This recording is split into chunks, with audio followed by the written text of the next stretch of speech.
Good evening, my dark hearts. Tonight I bring you 3 tales best left untold. A hunger in the snow, shadows at your bedside, and the woodsman who never stopped chopping, each darker than the last. But before we begin, subscribe now, because if you don't, your door will creak open tonight, and it won't be the wind. Remember, these stories are crafted to be listened to, like a modern campfire tale, with visuals that set the mood, but let your imagination do the rest. So, keep the lights low, your heartbeat steady, and step inside. This is Shadows and Wonder. The storm came down like a beast with claws. Snow slashed through the pines, burying the cabins, silencing the world in white. And in that storm, 3 men huddled around a fire that was nothing more than embers. Their food was gone, their traps empty. For days, they'd eaten bark, boiled leather, anything to quiet the gnawing in their bellies. But hunger doesn't whisper forever. Hunger begins to scream. One of the men swore he saw tracks outside the cabin that morning. Long, spindly, like hooves pressed deep into the snow. Another said he heard a voice in the wind. "Eat, eat." They laughed at first, told each other it was just the storm playing tricks. But none of them slept that night.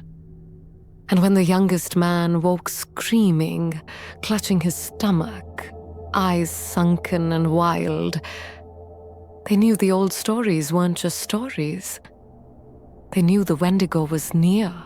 By the second night, the storm had swallowed the forest whole. Snow choked the windows, smothered the roof, pressed against the cabin walls with a weight that felt alive. Inside, the fire fought to breathe, its light sputtering against the shadows that crowded every corner. The men barely spoke. Hunger made their voices brittle, every word edged with anger. Their faces had thinned, cheeks sunken, lips cracked and raw from the cold. Each man watched the other like a wolf, waiting for weakness. Then came the sound. At first, it was no louder than a whisper. Scratch, scrape, scratch. Thomas froze, head bent low, ear pressed against the floorboards.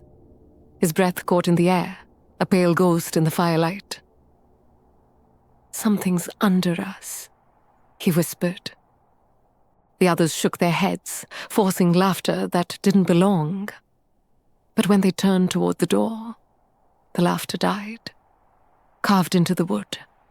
Gouges, deep and fresh, each one dripping with melted snow, as if the storm itself had bled through. Silence pressed down on them. Only the wind screamed outside, and in it, another sound, a rhythm. Slow, deliberate footsteps circling the cabin. The shadow of something too tall passed across the boarded window. Elias, the youngest, whispered a word he'd sworn never to say. Wendigo.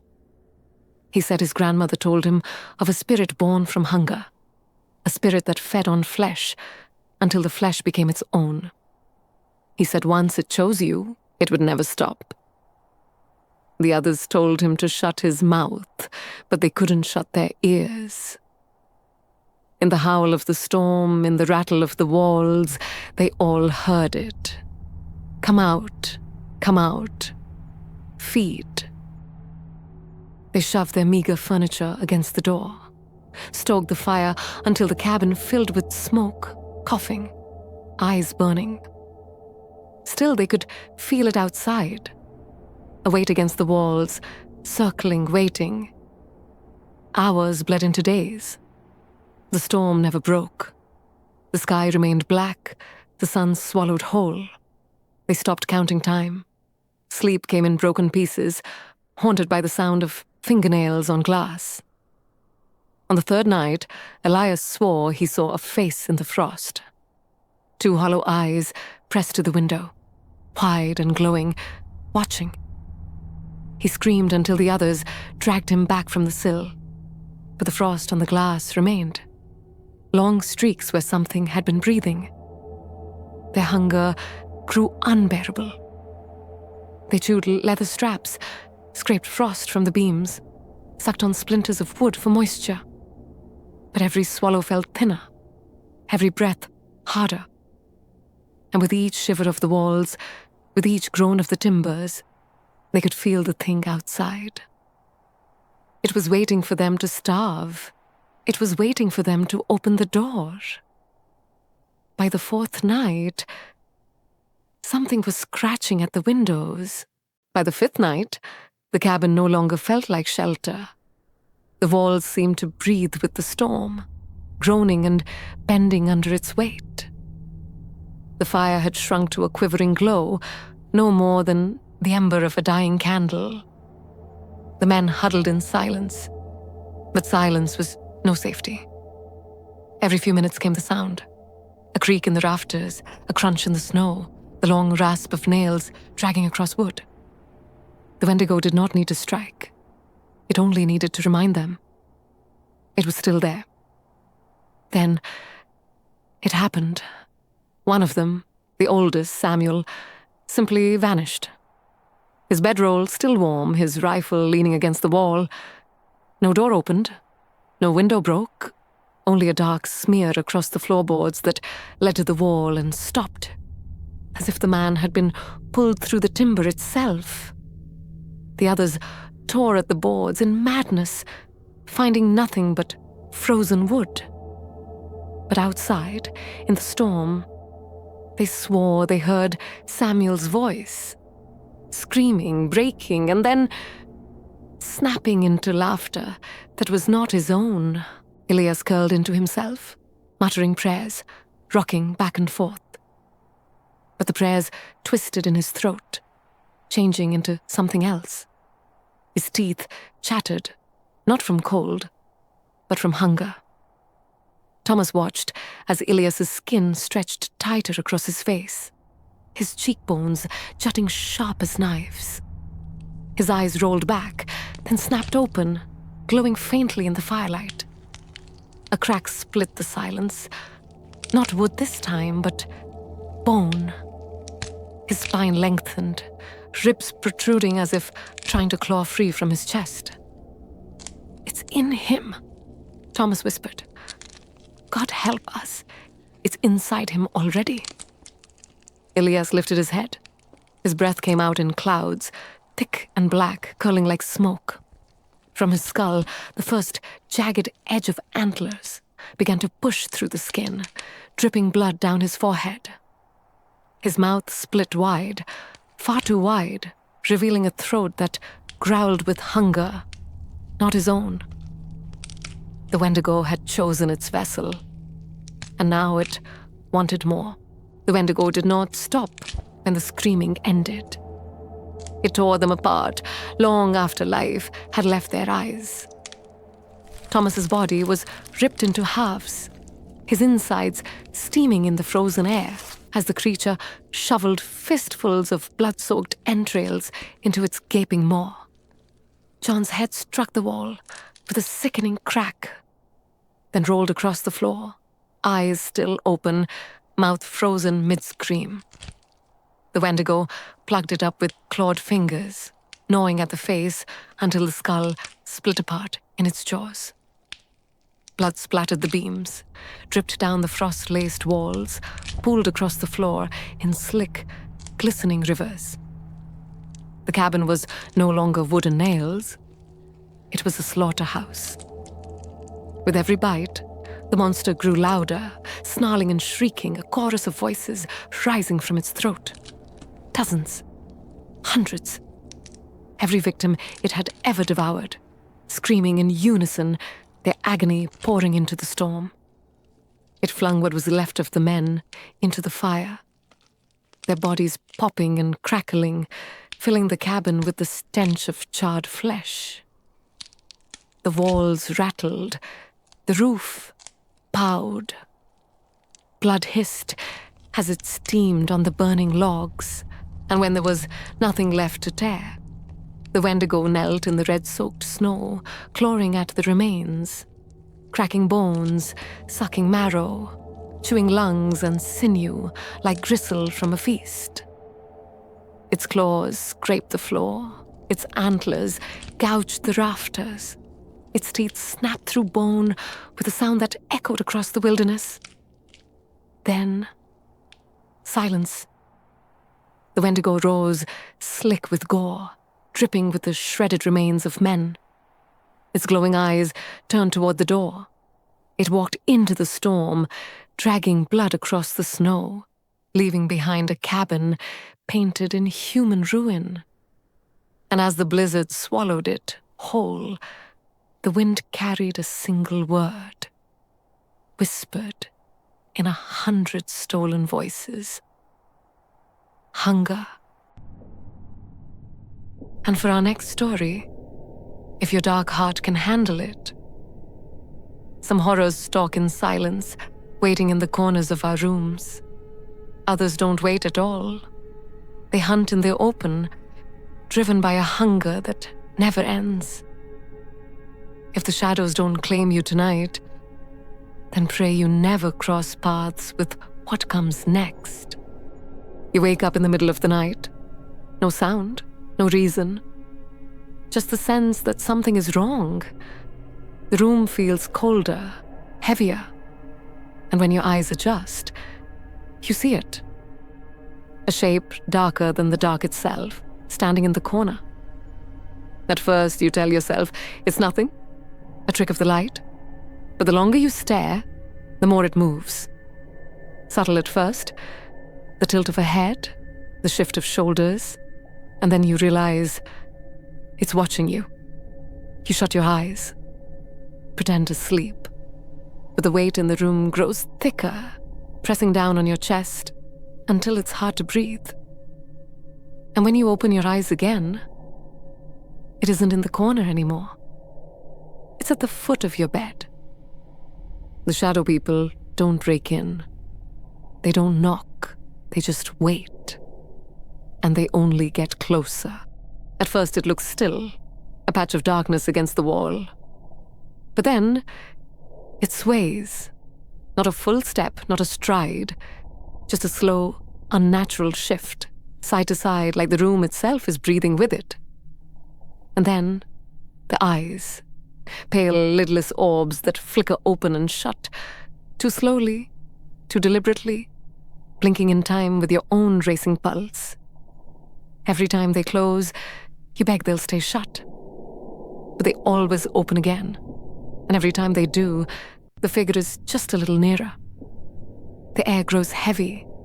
Your chest won't rise the way it should, like the shadows are pressing down on your lungs.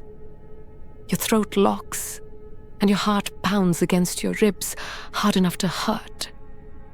You want to scream, to move, to do anything, but the only thing moving in the room is it. The figure leans forward. The sway of its body shifts closer, closer, until you can see the outline of shoulders stretching too far, arms dangling like strands of rope. The blinking slows, each lid dragging down like a curtain, then snapping open wider than before. And then you hear it. Not a voice, not a word, but breathing. Slow, hollow, rattling in and out of lungs that shouldn't exist. The sound scrapes the air, a hiss and a rattle dragging across the inside of your skull until you feel sick. Its head tilts, the sway stops. The eyes don't blink now. They stare, unbroken, unblinking, drilling into yours with a hunger that isn't human. You shut your eyes, shaking, praying it's gone. The room falls silent. No breathing, no swaying, nothing. You think you've beaten it, that if you just lie still long enough, it'll fade back into the dark. But when you open your eyes again, it's not at the foot of the bed. It's standing over you. The sway is gone. The blinking is gone. Only the eyes remain, wide, burning white, inches from your face. And that's when you understand why the shadow people never strike. They don't need to, because once you've seen them up close, once you've felt their breath on your skin, you never wake up again. The figure doesn't move, doesn't blink. It only leans closer until its face fills your vision.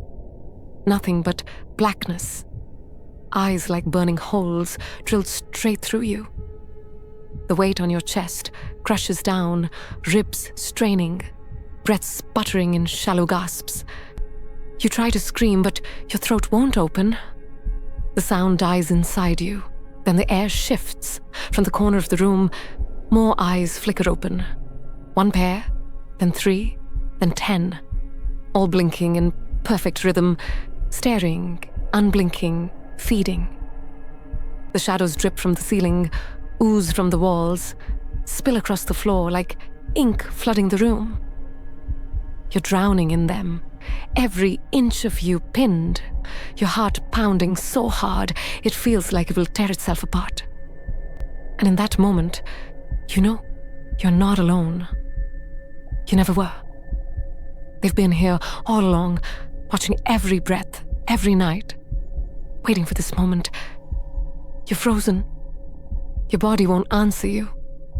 And then the last thing you see, a face made of nothing, leaning close enough for its cold breath to burn your skin.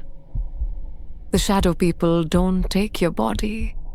They take your soul. And when they do, there is no waking up. And now for our next story, we leave the safety of 4 walls behind.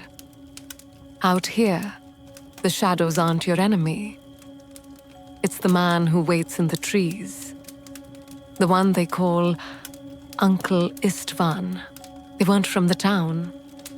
Just travelers. A family of 4 looking for a quiet night under the stars. They pitched their tent in a clearing, lit their fire, roasted marshmallows, told stories to keep the children laughing. The smoke curled upward into the dark, vanishing into the black canopy above. The parents thought they'd found the perfect spot. Secluded, silent, too silent.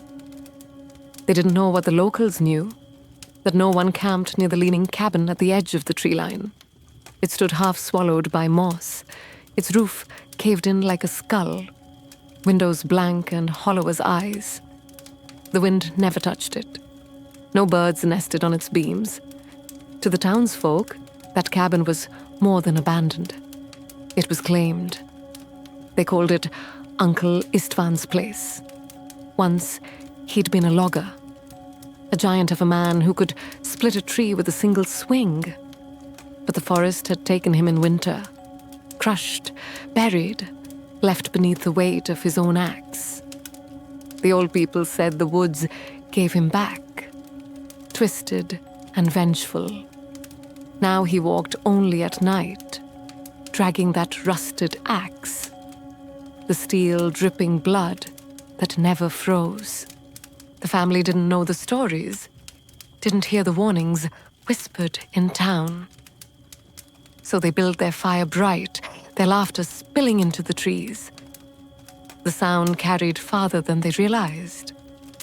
And in the black woods, beyond the circle of firelight, something listened. Something that hadn't heard laughter near its cabin in many years. The children drifted to sleep first, curled up in the tent with sticky hands from roasted marshmallows. Their parents sat a little longer by the fire, listening to the woods, waiting for the night sounds, the hoot of an owl, the rustle of a deer, even the distant cry of a coyote. But nothing came. The forest was wrong, too still, too watchful. The mother tried to laugh it off, brushing at her arms as though the silence itself crawled across her skin. The father stared into the dark, trying not to notice how the tree line seemed to lean closer every time the firelight flickered. Somewhere beyond that circle of light, branches cracked. Not the soft snap of a rabbit or fox, but heavy, slow, measured, like something taking deliberate steps. The father stood, listening. The sound stopped. The woods swallowed it whole. He told himself it was nothing, forced a smile, poured water over the fire until only smoke hissed into the night. But when the last ember died, the darkness pressed in, thicker than before. The air smelled of rust, damp metal and wet pine. The parents climbed into the tent at last, zipping the flap closed, curling tight between their sleeping children. The woods were silent again, but it wasn't the silence of peace. It was the silence of something waiting. The tent was small, too small. Every shift of a body made the canvas sigh. Every breath filled the air with damp warmth. The children murmured in their sleep, rolling against each other, the glow of the fire gone from their faces. Outside, nothing. Not a single insect, not a single bird. The silence wasn't empty. It pressed in, heavy, as if the forest itself were crouching around the tent, waiting. The mother lay awake, staring at the thin nylon wall, inches from her face. She swore she saw a shadow pass across it, faint, jagged, and gone before she could blink. She turned to her husband, whispering his name, but he only pressed a finger to his lips. He'd heard it too. Then came the sound. Not footsteps, heavier. A drag, like steel, pulled over stone. It came once, then stopped. Once again, closer. Then silence. The father reached for the flashlight. His hand trembled. When he clicked it on, the tent filled with a pale cone of light. No shadows, no movement, just the thin yellow glow on tired faces. They waited, listening. Minutes stretched. The air inside grew hot, stifling, as if the night itself pressed its weight on their chests. Finally, the father shut the light off. Darkness poured back in. And then the children stirred. The boy whispered, half dreaming, "Who's outside?" His sister whimpered in her sleep, pressing closer to their mother. The parents froze. They hadn't spoken a word. From the far side of the tent came a noise that didn't belong. 3 dull knocks against the earth. Not on the fabric, not on the poles. The ground itself. Knock, knock, knock. The sound faded. The silence returned. But the family didn't sleep again. Not that night. They lay stiff and breathless, waiting for morning as the forest creaked around them. When the first grey light bled through the canvas, the family finally exhaled. They had made it to morning. The father unzipped the flap, squinting into the pale mist that hung low over the clearing. For a moment, it felt safe, normal, the kind of morning campers dream about. Cool air, soft light, silence. But the silence was still wrong. It wasn't the gentle hush of a forest waking up. It was heavy, watchful, full of things unsaid. The fire pit was cold, though he'd buried it deep in ash. A single log lay cracked in two, as though split by something sharper than stone. He frowned at it, brushing ash from the cleft. The cut was too clean, too deliberate. The children tumbled out next, yawning, rubbing their eyes. They ran toward the tree line, laughing, chasing each other through the fog. The mother called after them, forcing brightness into her voice, but her hands shook as she folded the blankets. She hadn't forgotten the knocks. She couldn't. Then she saw the first mark. On the birch closest to the tent, 3 deep gouges carved straight down the trunk. The wood inside was raw, fresh, wet. She touched it without thinking. Her hand came back red, not sap, thicker, darker. The father saw it too. His stomach dropped. He scanned the clearing and saw more. Every tree within 10 paces bore the same wound. Deep axe marks. each one lower to the ground, circling closer to the tent. It was as though someone had walked the perimeter all night. Testing. Choosing. The children froze mid-play, staring into the mist. The boy raised a hand, pointing at the tree line. "Mama," he whispered, "there's a man in the woods." But when they all turned to look, the space between the trees was empty. Nothing but fog and shadow. The father tried to dismiss it all. Old hunters, rotten wood, tricks of the fog. His smile didn't reach his eyes. The mother didn't argue. She just packed faster, her hands trembling as she folded the blankets. Then the boy froze mid-step. He tugged at her sleeve, whispering, "Mama, the man's still there." She snapped back sharper than she meant, "Enough!" But her voice faltered when she saw where he was pointing. At the cabin. Through the fog, the crooked roof jutted from the trees like broken teeth. In the single pane of glass, still clinging to its frame, something pale shifted. Not the flutter of a bird, not the sway of a branch. It moved with purpose. It was watching. The father shouted for the children to come back. They ran, the girl stumbling, skinning her knee.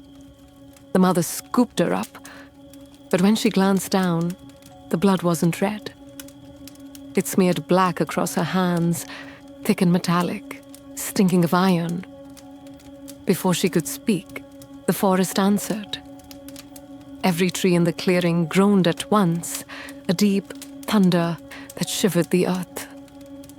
Birds erupted from the canopy in panicked flocks, wings thrashing the mist.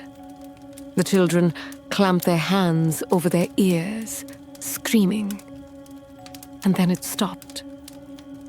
The forest fell quiet, as though the sound had been swallowed whole. The axe scars on the trees had changed. Dark rivulets seeped down the bark, dripping into the soil. Each hissed as it touched the ground, curling into smoke that hung low across the roots. The father staggered back, clutching his mouth. The mother's hands shook so violently, she dropped the blanket she was holding. And from somewhere in the cabin came a sound, faint, deliberate. Tap, tap, tap, steel on wood, a patient rhythm, a warning. The mother's hands shook as she shoved supplies into the bag. The father snapped at her to move faster, his voice breaking with panic. Neither of them noticed the boy slipping toward the trees. He was only chasing the ball he'd dropped, rolling gently into the fog. By the time they looked up, he was gone. The girl screamed his name. The parents tore through the clearing, shouting, their voices cracking against the trees. Silence answered them. Silence. And then a sound that cut the air in two. A child's scream. It came from the direction of the cabin. High, desperate, echoing through the mist. The mother staggered toward it, the father grabbing her arm, begging her to stop. But the scream rose again, sharper this time, carrying a note that no child should ever make. Together they ran, branches whipping at their faces, fog closing in like a cage. The cabin loomed out of the mist, its windows black and watching. The scream tore through the clearing once more, this time ending in a choked, gurgling cry. And then, silence. They stumbled into the clearing, hearts pounding. The cabin leaned against the pines like a corpse propped upright, its roof sagging, its door crooked and split. The scream had come from here. They were certain. The mother called her son's name, her voice cracking into the mist. Nothing answered but the creak of old boards shifting inside. At the base of the steps, half buried in mud, lay a shoe. Small. Red. The mother dropped to her knees, clawing it from the dirt with shaking hands. It was wet. Sticky. She didn't want to look, but she knew. The black smear across the leather wasn't mud. The father tried the door, but it barely budged, groaning on swollen hinges. He pressed his face to the gap in the door, straining his eyes against the dark. The smell hit first, iron and damp earth, so thick it burned his throat. Then came the sound again. Drag, scrape paws. Something heavy pulled across the boards. He squinted, every nerve in his body screaming to turn away. And then he saw it. A small arm. Limp fingers curled, leaving faint streaks across the dusty floor as the body was hauled back into the shadows. The shoe they had found outside matched the one still clinging to the child's other foot. The mother's scream ripped the clearing apart. She slammed her fists against the door, calling her son's name over and over until her throat broke raw. The dragging stopped. For a heartbeat, the cabin was silent, watching. Then, deep inside, something shifted its weight. A slow inhale rattled the wood, low and guttural, filling the cracks of the cabin with breath. And after it came the scrape of steel against the floor. Heavy, deliberate, waiting. The cabin gave way with a scream of wood, the door crashing inward. The father charged first, the mother close behind. The smell hit them like a wall, rust and rot, the stench of old blood baked into the beams. The boy lay sprawled on the floor, eyes wide, lips trembling. He tried to crawl, but his leg twisted wrong, as if the cabin itself had caught him. The mother rushed forward and froze. The shadows in the corner moved. Something massive uncoiled from the dark, taller than the doorway, shoulders hunched beneath the rafters. His face was hidden behind a curtain of tangled hair, his beard matted, his chest broad as a wall. But the axe, it gleamed as if it had never rusted. The father raised the flashlight, its beam trembling across the figure. For an instant, Istvan looked like a man. Just a man. Then the light flickered, and his skin split like bark. Black veins spread, glowing faintly red, pulsing like coal beneath the surface. His eyes opened, not human, but hollow and burning from within. The mother screamed, the boy wailed, and Istvan moved. Not with a step, not with a swing, with a blur like the air itself had carried him forward. One moment, he was in the shadows. The next, his axe slammed into the floor where the father had stood, splitting the boards like kindling. Splinters rained, the walls groaned. The father dragged his wife and son back, their minds too slow to understand what they'd seen. It wasn't just a man. It wasn't just a ghost. It was the forest itself, wearing the shape of Uncle Istvan, and it had finally woken. The father shoved his family toward the doorway, splinters biting into their hands as they crawled. Behind them, the sound of wood tearing split the air. Istvan wasn't swinging at them, not yet. He was tearing the cabin apart, beam by beam, like the walls themselves had betrayed him. They stumbled outside, but the forest wasn't the same. The clearing was gone. The tent, the fire pit, vanished. The trees had closed in, trunks pressed together, branches hooked like claws. The world had shrunk to the cabin, the trees, and Istvan's breath. It followed them out, heavy, rattling. Each inhale shook the earth. Each exhale steamed in the fog like a furnace. The axe scraped the threshold as he stepped into the open, sparks spitting from the blade. He didn't rush. He didn't need to. The father screamed and charged, swinging a broken branch like a spear. It snapped uselessly against Istvan's chest. The giant caught him by the throat, lifting him into the air with one hand.